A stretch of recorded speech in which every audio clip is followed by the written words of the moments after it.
I never imagined I'd become the main character in a story like this.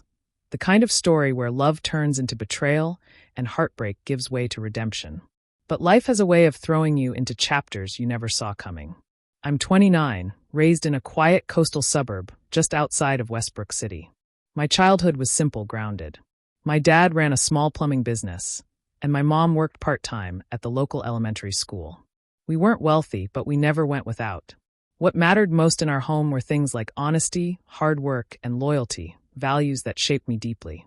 After community college, I landed a solid job at a logistics company.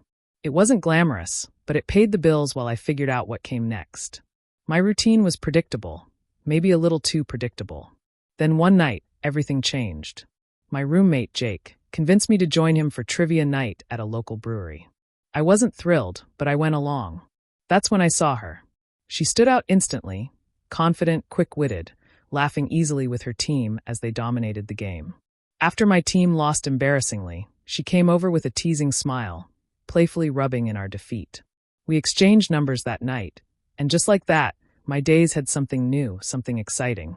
We started texting, calling, meeting up for quick lunches and spontaneous adventures. She made me feel seen, heard. I shared things I hadn't told anyone, my doubts about my career, my hopes, even my family stories. She told me about her dreams too. She wanted to open her own photography studio, and I admired her passion, her drive. She seemed to possess all the confidence I lacked. A few months in, I introduced her to my family. My mom, always cautious, surprised me with her approval. "You found someone special," she said. And I believed it with all my heart. Now, looking back, I realized the signs were there. She guarded her phone like a vault, slipping away to take calls. Her friends would exchange glances or hush their conversations when I approached. Jake once mentioned he got strange vibes from her circle, but I brushed it off. Love, as they say, can make you blind. Over time, cracks began to show. She became more secretive, more critical. When I gently asked about her mood swings or distance, she accused me of being paranoid. She started making remarks about how her friends were dating CEOs, living lavishly, traveling the world, hinting not so subtly that our modest life wasn't cutting it. She would bring up engagement, luxurious vacations, and how she wasn't getting any younger, all while sighing dramatically if I explained my financial limits. I began to feel like no matter what I did, I was failing some invisible test. But it all came crashing down during my father's retirement celebration. I'd planned a small, heartfelt gathering at my parents' house. She showed up dressed for a gala, barely acknowledged anyone, and spent most of the evening on her phone. During the toast, a moment my dad had looked forward to, she stepped outside for a long call and missed it completely. Later, my mom pulled me aside. "Does she always treat family events like an inconvenience?" That comment struck me hard, because deep down, I already knew something was wrong. That night, I tried to talk to her calmly. Asked if something was bothering her, told her she seemed distant. She rolled her eyes, said my family events were painfully dull, and that she was just enduring them for my sake. The next day, she texted, "We need to talk." I expected a breakup. What I got was worse. She sat across from me, barely flinching, and revealed that our entire relationship, 3 long years, began as a bet.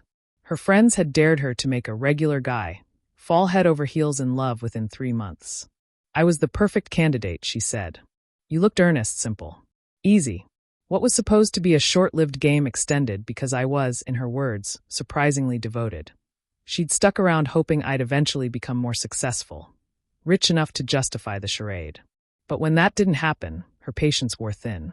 "I didn't think you'd get so attached," she said casually, like we were discussing a lost pair of keys, not the life I'd imagined with her. She even joked about losing money because I hadn't proposed in time to win the bet. I sat there, stunned, as the entire relationship unraveled in my mind. Every conversation, every hug, every night spent laughing under the stars, it had all been a lie. A cruel performance. A long-running joke with me as the punchline. I asked her to leave. She protested, called me immature, tried to turn it around on me again. When she finally left, slamming the door, I didn't cry. I didn't rage. I just sat in silence, broken and free all at once. Over the next few days, she bombarded me with texts, some angry, some apologetic. I ignored them all. Jake came over with beers and a quiet ear. He admitted he'd heard rumors, whispers about her friend group playing twisted games like this. but never had proof. Then came the moment I decided I wouldn't be her silent casualty. Jake mentioned she and her friends were celebrating at a posh downtown lounge. I got dressed, grabbed my phone, and headed out with Jake and another friend. When I walked in, the music thumped, laughter echoed, until she saw me. Her smile faded instantly. I walked straight to her circle.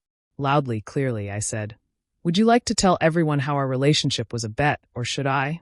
Her friends froze. She tried to laugh it off, called me a bitter ex.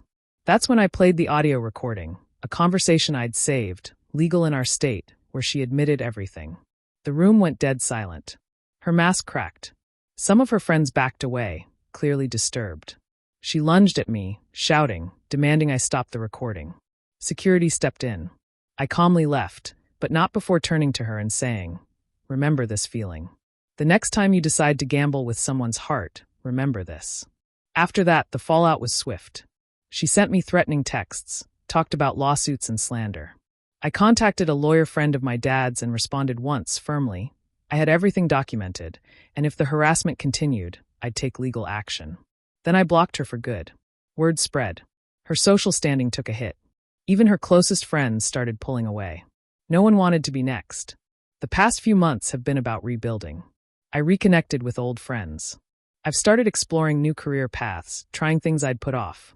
I'm rediscovering who I am without the weight of her shadow. Sure, the sting is still there sometimes. But I no longer feel like a fool. I feel wiser. Stronger. If you're reading this and see pieces of yourself in my story, listen to your gut. Don't let love blind you to red flags.